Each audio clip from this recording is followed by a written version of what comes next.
Hello दोस्तों, कैसे हैं आप सब। आज हम अपने यूपीएससी फ्री लेक्चर में एक नया चैप्टर स्टार्ट कर रहे हैं, एनवायरनमेंट एंड इकोलॉजी।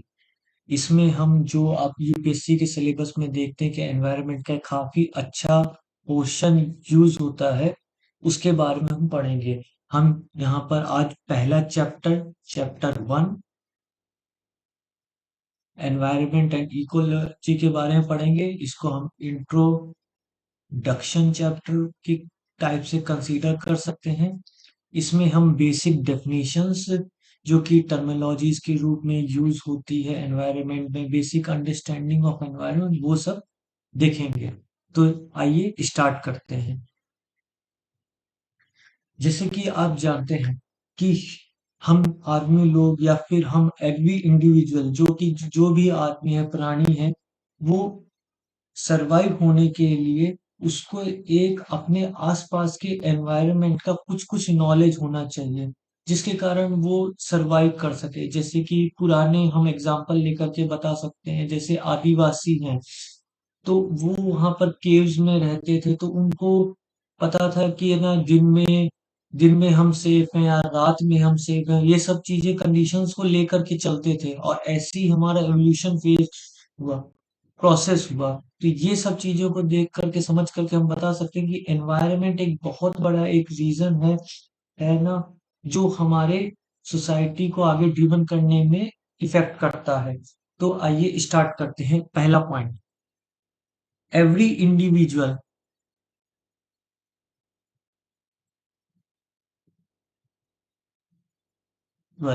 मतलब हर एक इंसान, to survive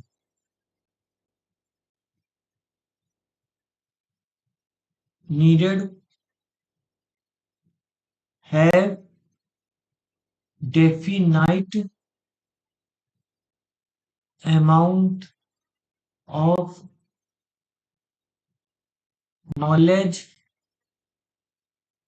of their environment. Environment मतलब हर एक इंसान को, जिसको सरवाइव करना है इस दुनिया में, उसको अपने आसपास के एनवायरमेंट का अच्छा खासा नॉलेज होना चाहिए। और यहाँ एनवायरमेंट से हम, एनवायरमेंट के यहाँ पर हम एग्जांपल लेकर के बता सकते हैं कि नेचुरल फोर्सेस हैं जितनी, जैसे मतलब बारिश है, बाढ़ आना है, भूकंप है, अर्थक्वेक है, ये सब नेचुरल फोर्सेस। आसपास का एनवायरनमेंट कैसा है, ये सब नेचुरल फोर्सेस। हमारे आसपास के प्लांट्स, जिनके हम सराउंडिंग्स है, प्लांट जैसे मान लीजिए कि है ना, अच्छे जंगल जहाँ अच्छे खाने पीने की चीजें हैं, वहां पर हमारे लिविंग जीने की आशाएं ज्यादा होंगी बरससी उस जगह पर जहाँ के खाने पीने की चीजें कम होगी। तो प्लांट से यहाँ पर आ गया हमारा रिसोर्सेज। इसी तरह एनिमल्स, किस तरह के एनिमल्स हैं, हम किनको हैबिटेट बना सकते हैं, ये सब चीजें। तो हमारे आसपास की जितनी भी सराउंडिंग्स हैं, वो एनवायरनमेंट है।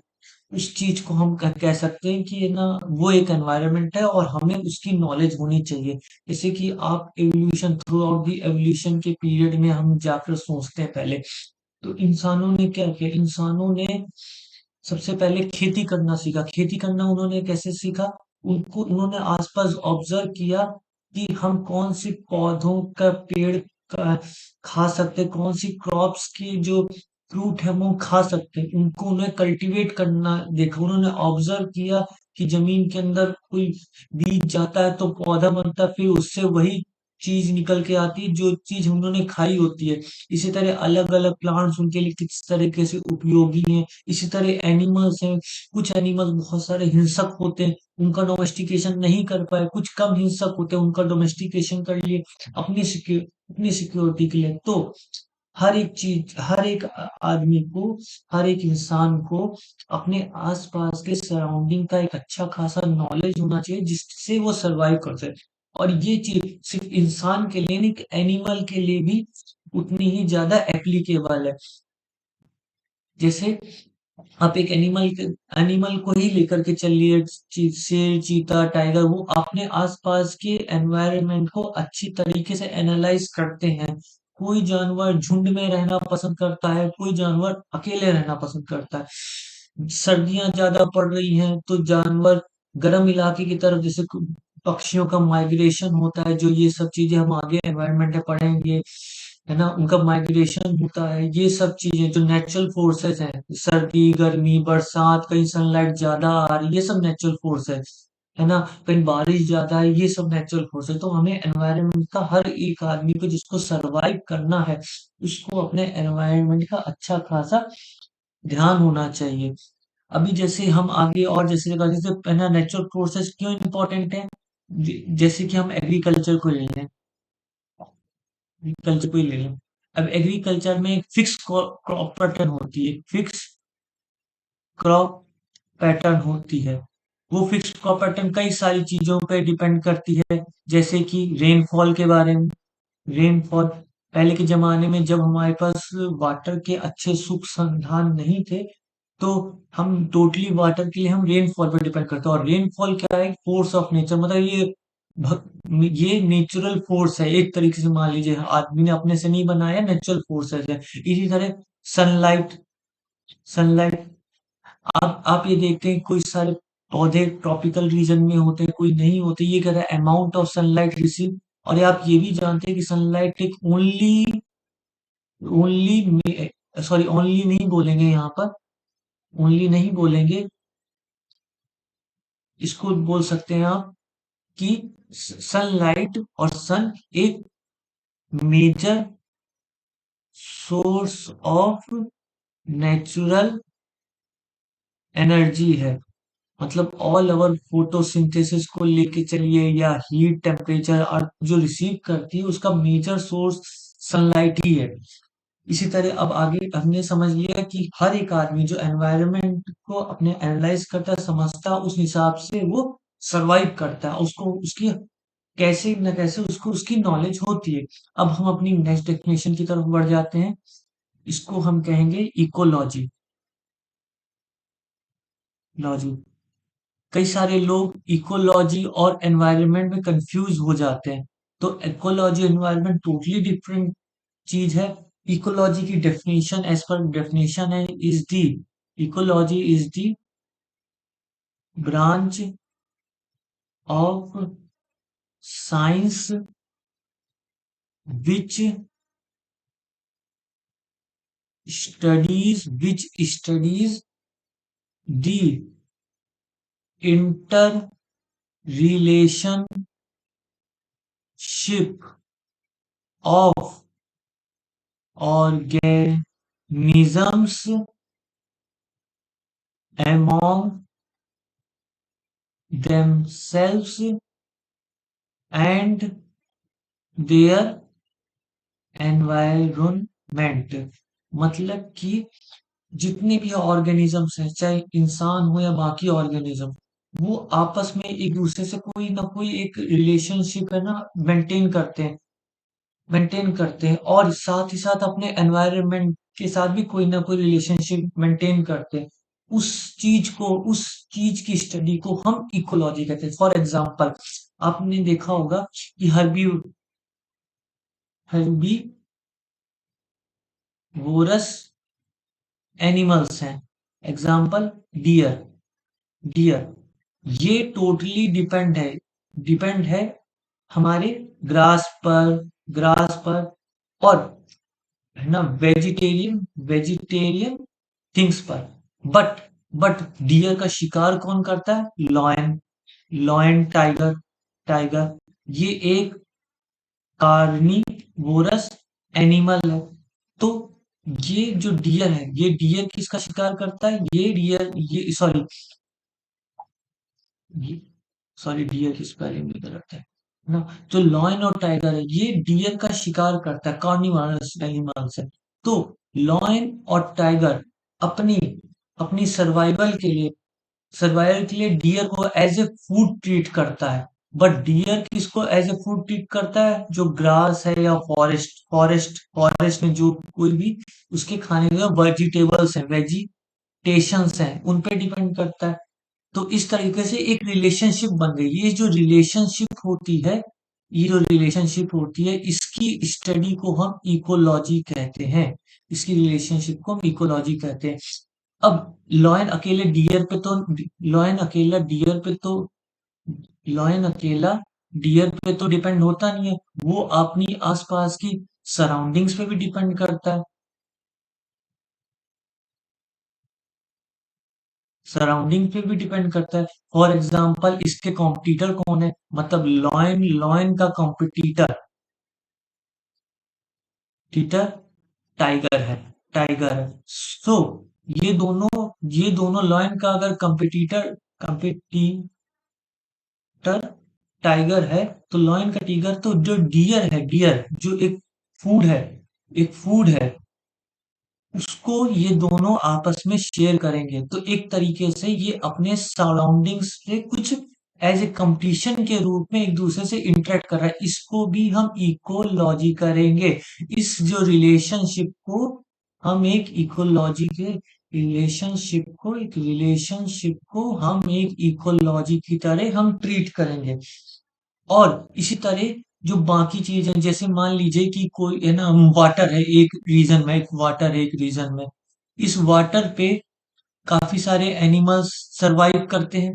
तो ये जो लोग इस बार एवरी एनिमल चाहे वो लॉन हो, टागर, और ये वाटर है, कोई वाटर का सोर्स है, मान लीजिए सोर्स ऑफ वाटर।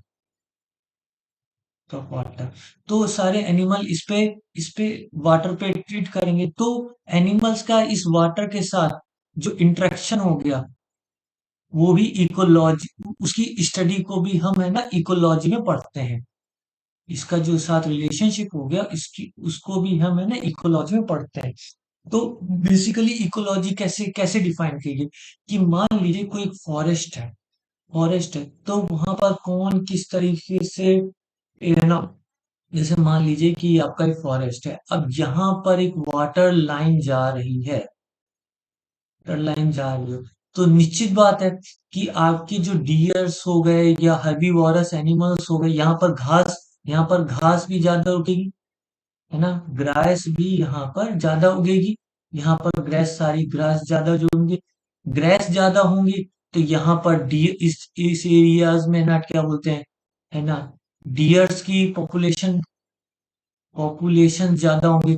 और अगर इस एरिया में डियर्स की पॉपुलेशन है, तो इन पे डिपेंड करने वाले लॉयन एंड टाइगर्स भी यहाँ पर ज्यादा होंगे। बट अगर किसी एरिया में वाटर सोर्स कम है या स्केयर है, तो वहाँ घास कम, वहाँ डियर कम, लॉयन कम, तो एक बैलेंस टाइप बन गया। तो इस सब की स्टडी को, इस साइंस की इस साइंस की की स्टडी को स्टडी को हम एक तरीके से इकोलॉजी समझ सकते हैं। ठीक है ना, तो इसकी बेसिक डेफिनेशन तो एज पर बुक इज द यही आती है। Sorry, basic definition as a book तो यही आती है कि ecology is the branch of science which studies the inter relationship of organisms among themselves and with their with their environment। ठीक है, ठीक है ना। अब यहाँ पर और कई सारी चीजें जैसे मैंने जो पढ़ा था उसके हिसाब से कि इकोलॉजी कौन कौन से क्वेश्चंस को आंसर दे सकती है ना, कौन कौन से क्वेश्चंस को आंसर दे सकती है, ऐसे जो हमारे जिस पे हमारे साइंटिस्ट लोग रिसर्च करते हैं। तो ये पॉइंट्स हैं, आप नोट कर लीजिए कि जो एडेप्टेशंस है टेशंस है, वो उसको एक्सप्लेन करने की कोशिश कर लीजिए। मान लीजिए कोई पहले वाटर सोर्स कम हुआ, तो वहां के लोग या वहां की ग्रास है वो अडेप्ट हुई और कैक्टस में बदल गई। ये एक तरीके से एडेप्टेशन है। इसी तरह दूसरी चीज जैसे पेड़ का एडेप्टेशन हुआ, इस तरह तो एनवायरनमेंट जिस जिस तरीके से चेंज हो रहा है, उस हिसाब से वो एडेप्टेशन कर रहे हैं जानवर। वो क्यों कर रहे हैं, क्योंकि उनका उनके साथ इंटरेक्शन है, इसलिए चेंज कर रहे हैं। सेकंड चीज हो गई, है ना, डिस्ट्रीब्यूशन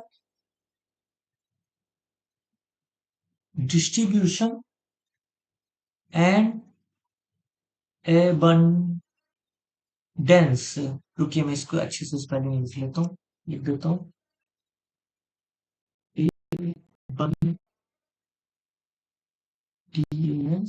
एबेंडेंस ऑफ एबिडेंस, सॉरी, है ना, एबिडेंस ऑफ ये वेजिटेशन, ये जो इकोलॉजिकल सारी, इसको बोल सकते हैं हम इकोलॉजिकल यूनिट, है ना। तो यहाँ पर अभी आप सिर्फ इतना लिख लीजिए ना, ना, है ना, डिस्ट्रीब्यूशन एवरेज, मतलब कौन सी चीज कैसी कितनी ज्यादा मिलेगी, किस किस तरीके से डिस्ट्रीब्यूशन होगा, वो सब आपको, है ना, इकोलॉजी बता सकती है। जैसे कि इस एग्जांपल के थ्रू जो हमने समझा था कि वाटर के पास ही ज्यादा ग्रास होगी, वाटर से दूर कम ग्रास होगी, तो एक तरह से डिस्ट्रीब्यूशन हो गया। ज्यादा होना एबेंडेंस हो गया, मतलब डिस्ट्रीब्यूशन होता है कहाँ कहाँ, और एबेंडेंस होता है कितनी क्वांटिटी में, ये समझ सकते हैं। क्वांटिटी की तरह समझ सकते हैं, इसको क्वांटिटी समझ लो, और इसको समझ लीजिए लोकेशन। लोकेशन मतलब किधर किधर, और एविडेंस मतलब क्वांटिटी में कम ज्यादा, उस तरीके से। जो तीसरा क्वेश्चन जिसको ये एक्सप्लेन करने की कोशिश करती है, वो ये है, movement of material and energy, energy through communities, ठीक है ना, कम्युनिटीज। अब यहाँ पर आप पूछेंगे कि कम्युनिटीज क्या हो गई, तो मान लीजिए डियर है, डियर है, डियर है। अब एक डियर तो होगी नहीं, खूब सारी डियर्स होंगी इस तरीके से, प्लस और बफेलो हो गई। ये एक तरीके से ये कैसे मैंने इसको आइडेंटिफाई किया कि डियर्स और और बफेलो, अगर हम इनको वेजिटेशन, ये किस पे फीड करते हैं, ये फीड करते हैं, दीज एनिमल्स मल्स आर ऑन वेजिटेशंस, वेजिटेशंस और ग्रास, मतलब जितना पेड़ फल फूल जो वेजिटेबल चीजें हो गई, ग्रास, है ना, जो नॉन वेज नहीं हुई बेसिकली, वैसे समझ लीजिए, वो चीजें खाते हैं डियर्स और बफेलो। तो एक तरीके से ये हो गई। उनकी सबसे ज्यादा आबादी कहाँ होगी, पानी के पास, क्योंकि वहां वेजिटेशन ज्यादा है, इस तरीके से समझिए। तो मूवमेंट ऑफ मटेरियल, मटेरियल मतलब क्या हुआ, पानी, पानी को कौन पी रहा है, बफेलो या डियर, और डियर को कौन खा रहा है, टाइगर। तो एक हो गया कि मटेरियल, मटेरियल क्या हो गया कि पानी का ट्रांसफर हुआ डियर के अंदर, डियर का ट्रांसफर हुआ टाइगर के अंदर। और एनर्जी, अब उसी तरह जो पानी से उसको एनर्जी मिल रही है, वेजिटेशन से, है ना, वेजिटेशन, वेजिटेशन क्या करते हैं, जो हमारे वेजिटेशंस क्या करते हैं, एक ये यहाँ लिख देता हूं मैं,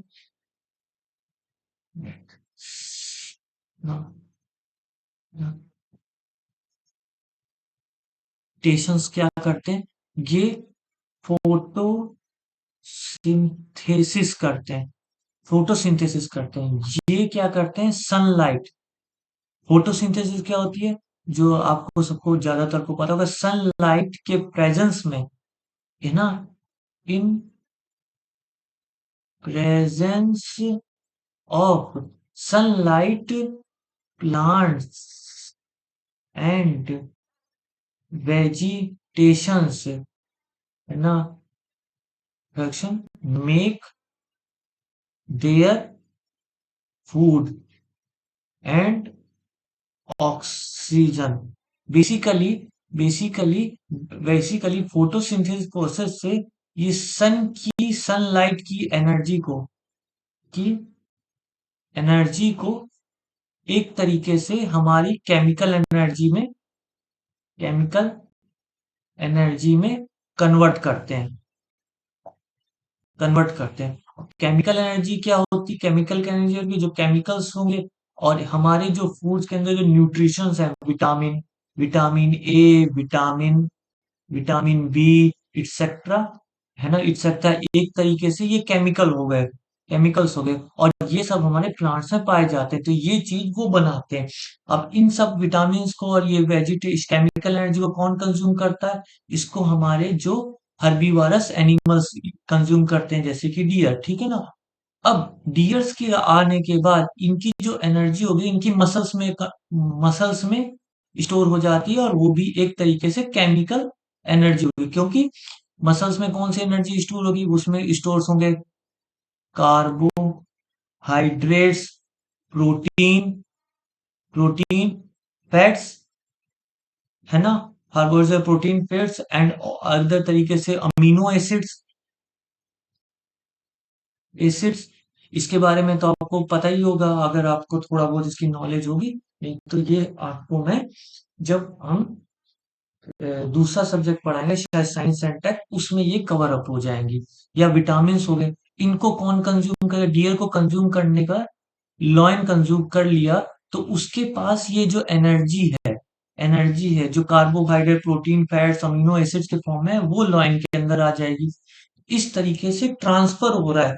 तो इस इंट्रैक्शन को भी हम इकोलॉजी कहते हैं। और ये इकोलॉजी इकोलॉजी ये जो इंटरेक्शंस हो रहे हैं आपस में, क्योंकि इसको हम इकोलॉजी कह सकते हैं, इसकी स्टडी को हम इकोलॉजी कह सकते हैं। और ये जो एनर्जी का ट्रांसफर हो रहा है, ये जो एनर्जी का नाम क्या, movement of material and energy through community, उस क्वेश्चन को भी एक्सप्लेन करता है ना। थर्ड सॉरी फोर्थ पॉइंट आ गया आपका, डेवलपमेंट ऑफ इकोसिस्टम सिस्टम। जो हमारे इकोसिस्टम है वो कौन सा कितना विकसित है। मान लीजिए इसको ऐसे समझिए कि कि जो इंटरेक्शंस हैं, है ना, कोई इंटरेक्शन अच्छा हो रहा है, कोई इंटरेक्शन कम अच्छा हो रहा है। तो जो जो इंटरेक्शन जिसके सरवाइव करने की चांसेस ज्यादा होंगी, वो आगे नेचर में प्रीडोमिनेंट रहेगा। और जिसको कम चांसेस कम होंगी, वो धीरे धीरे हमारा खत्म हो जाएगा इंटरेक्शन से। फॉर एग्जाम्पल, आपको पता होगा कि लॉयन लॉयन भी will also eat grass grass but इससे जो इसको एनर्जी ट्रांसफर होती है इज वेरी लो लो, मतलब अमाउंट जितनी अमाउंट लो। Therefore this type this interaction is is very less likely to happen. अब उसको एनर्जी कम मिल रही है उस चीज से, तो ये जो इंटरेक्शन है, दिस इंटरेक्शन इंटरेक्शन ठीक है ना, this interaction is very less likely to. तो आपको मैंने बताया कि लॉयन भी कभी कभार ग्रास खाता है, बट इससे क्या होगा, जो एनर्जी ट्रांसफर होती है ग्रास से लॉयन में, वो बहुत कम होती है, जिससे उसको उसको अच्छा नहीं लगता है, मतलब वो ये इंटरेक्शन उसको अच्छा नहीं लगता है। तो क्या हुआ कि वो इस इंटरेक्शन को आगे प्रीडोमिनेंट वे में यूज नहीं करता, वो कार्निवारस ही बना रहता है। तो this interaction is very less likely हुआ, और इस इंटरेक्शन का बहुत कम डेवलपमेंट हुआ है ना। और पांचवा पॉइंट हो गया आपका डिस्ट्रीब्यूशन ऑफ बायो डाइवर्सिटी। जैसा कि आपको एक पॉइंट ये वाला बताया था, एबेंडेंस वाला, डिस्ट्रीब्यूशन एंड एबेंडेंस, उसी तरह आप यहाँ पर डिस्ट्रीब्यूशन एबेंडेंस, है ना, उसी उसी सेम पॉइंट के रिलेटेड ही है डिस्ट्रीब्यूशन ऑफ बायोडाइवर्सिटी। मतलब कौन सी डाइवर्सिटी, बायोडाइवर्सिटी कहाँ पर प्रीडोमिनेंट होगी, कहाँ पर नहीं। अब ऐसा तो है नहीं कि अफ्रीकन लॉयन और इंडियन लॉयन बिल्कुल ही सेम होते हैं, थोड़े थोड़े चेंजेस होते हैं। क्यों चेंजेस होते हैं, क्योंकि उनका एडेप्टेशन अलग अलग है। क्यों एडेप्टेशन अलग है, बिकॉज वहां पर जो डेवलपमेंट हुआ इकोसिस्टम का, वो अलग तरीके से हुआ। वहां पर कुछ और कांस्टेंट आ गए थे, कुछ और दिक्कतें आ गई, उसके कारण उनका एडेप्टेशन अलग अलग हुआ। तो ये जो बायोडायवर्सिटी का डिस्ट्रीब्यूशन है, ये भी थोड़ा थोड़ा हर जगह अलग है ना। पोलर बियर्स हो गए या नॉर्मल बियर्स हो गए, इस तरीके से। तो डिस्ट्रीब्यूशन ऑफ बायोडायवर्सिटी भी अलग अलग है। ये सब क्वेश्चंस हम इकोलॉजी में डिफाइन करने की कोशिश करते हैं। अब हम अपने नेक्स्ट टॉपिक पे आते हैं, जो मैंने कहा था कि लोग कंफ्यूज होते हैं कि इकोसिस्टम और इकोलॉजी क्या होता है। तो हम अब सॉरी इकोलॉजी एंड एनवायरनमेंट पे कंफ्यूज रहते हैं, तो एनवायरनमेंट के बारे में पढ़ेंगे तो एनवायरनमेंट कंट्रोल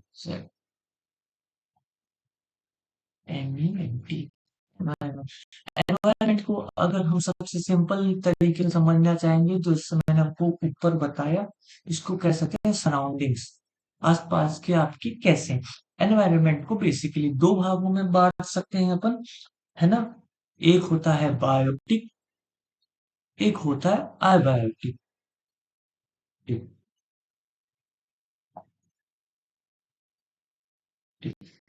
ना बायोटिक क्या हो गया, जो आपके लिविंग्स होते हैं, और आईबायोटिक्स क्या हो गया, जो नॉन लिविंग्स होते हैं।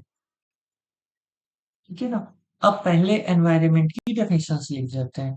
Define it is defined as the surroundings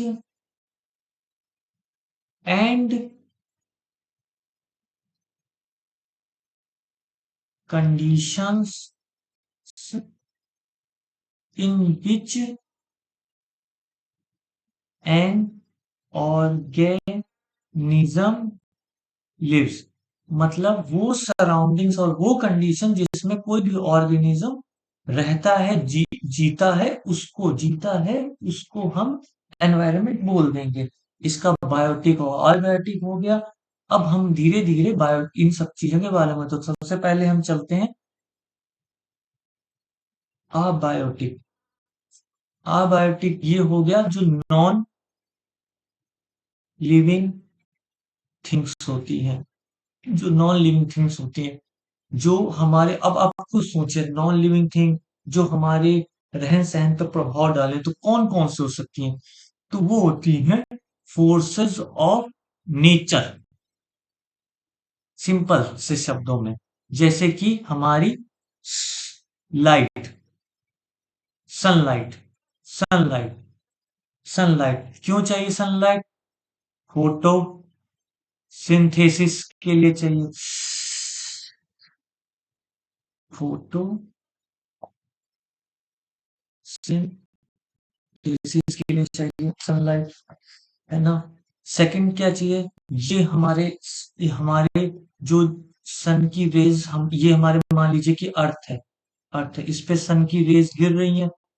अब आपको थोड़ा, अगर थोड़ा भी बहुत पता है तो अर्थ की जो ये चीजें होती हैं टिल्ट करती है हल्की हल्की, जो अराउंड दी सन मूव करते टाइम ये एक्सिस हल्का सा टिल्ट करती है, इसके कारण वेरियस सीजन्स ऑकर होते हैं। और सबसे बड़ी बात है, जो ट्रॉपिकल रीजन्स है, जो बीच वाले ट्रॉपिकल रीजन्स हैं, वहां पर मैक्सिमम टाइम सनरेज सनरेज होती हैं, जिसके कारण यहाँ पर वेजिटेशन सबसे था। वहीं अगर आप अंटार्कटिका देख लो, अंटार्कटिका जो साउथ पोल है, और ये नॉर्थ पोल पे आर्टिक ओशन के ग्रीनलैंड और ये सब देख लीजिए, यहाँ पर हमेशा स्नो वाले पोर्शन ज्यादा हो जाएंगे, और इसी कारण जो एडेप्टेशन स्नो वाले, मतलब यहाँ आइसी कंडीशन, आइस होगी, स्नो होगा यहाँ पर, मतलब इनहेबिटेड, नॉर्मली नॉर्मली बहुत हार्श कंडीशंस होंगी, प्लांट्स एंड वेजिटेशंस कम होंगे, उसी हिसाब से, है ना, क्या बोलते हैं, है ना, एनिमल्स अपना एडेप्टेशन करते हैं। सो सनलाइट एक एक तरीके से, है ना, एक बायोटिक कंडीशन होगी जिसके, जो हमारे एनवायरनमेंट को गवर्न करता है। सेकंड हो गया हमारा वाटर, वाटर, और वाटर का मेजर सोर्स है हमारा रेनफॉल। क्यों है वाटर और रेनफॉल हो गया, हमारा एग्रीकल्चर के लिए, एग्रीकल्चर के लिए, है ना, हमारे फॉरेस्ट को ग्रो करने के लिए, है ना, हमारी खुद की लिविंग के लिए, खुद की लिविंग और ऐसा ये चीज आप नोट कर लीजिए कि है ना, कि है ना, मेजोरिटी ऑफ बायोकेमिकल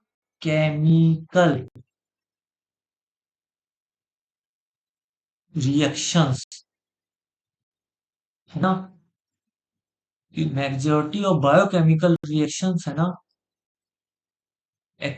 बायोकेमिकल कह सकते हैं, और ये कह सकते हैं कि बायोकेमिकल जो हमारे बायोलॉजी से संबंधित है, बायो एक्वस एक्वस उसकी स्पेलिंग सही है कि शायद यही है, ठीक है ना, आप चेक कर लीजिए, एक्वस मीडियम में होता है, एक्वस मीडियम में होता है। तो मेजॉरिटी ऑफ बायोकेमिकल रिएक्शन जितने बायोलॉजिकल है, मतलब कि आपने देखा होगा जो सेल का डिवीजन, एग्री फंगाई और जितने भी हैं प्लांट्स की ग्रोथ और ये सारी रिएक्शन हमारे हमेशा एक्वस रीजन में होता है। हमारे खुद की एक सेल को ही देख लीजिए, मैक्सिमम चीजें वो पानी होता है ना। तो इस चीज को हम निग्लेक्ट नहीं कर सकते। एक्वस मीनिंग हो गया जो पानी कंटेन करे। जो थर्ड हो गया हमारा टेम्परेचर। टेम्परेचर कौन सी चीज कहाँ उगेगी, कैसी उगेगी, टेम्परेचर बहुत बड़ा एक रीजन है। दो चीजें हम कंसीडर करते हैं इसमें भी, एवरेज टेम्परेचर उस रीजन का और टेम्परेचर रेंज। टेम्परेचर रेंज मान लीजिए -2 डिग्री सेल्सियस टू, है ना, उसका 30 डिग्री सेल्सियस तक है, ये अच्छा होगा। लेकिन जैसे हमारे डेजर्ट एरिया है, मान लो डेजर्ट एरिया, वहां -10 डिग्री सेल्सियस भी कई बार पहुंच जाता है, टू 45 डिग्री सेल्सियस भी पहुंच जाता है।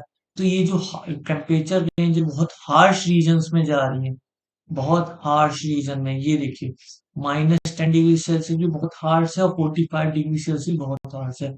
तो इससे क्या वेजिटेशन होना मुश्किल हो जाता है। तो ये टेम्परेचर भी एक एबायोटिक एबायोटिक फैक्टर है जो हमारे एनवायरनमेंट में जो इकोलॉजी और जो हमारा क्रिएट हुआ है उस पर बहुत बड़ा इफेक्ट बनाता है। जो चौथा है वो है एटमॉस्फियर।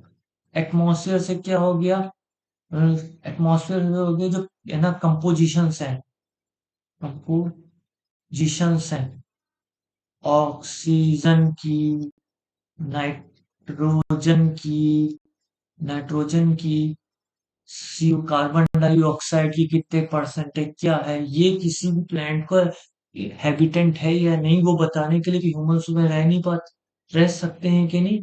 तो ये ऑक्सीजन के केमिकल कंपोजिशन से ही पता चलता है ना। पॉल्यूशन लेवल कैसा है उस एरिया का,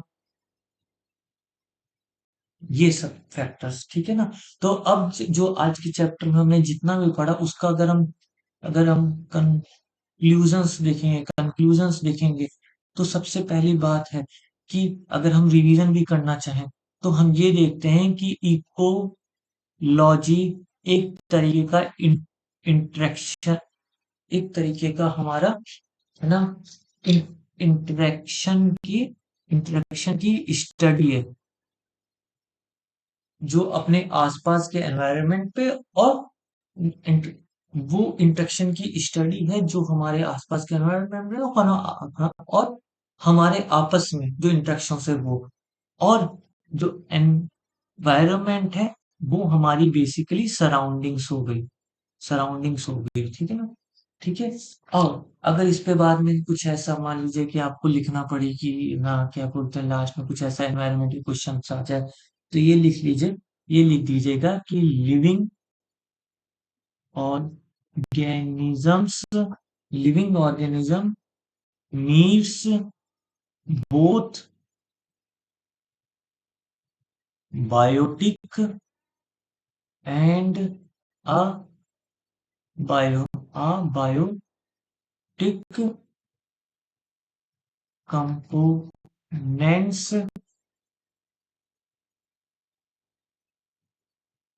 of environment environment for their survival and a proper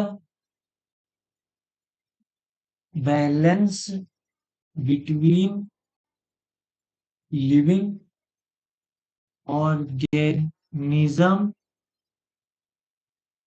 and environment is critically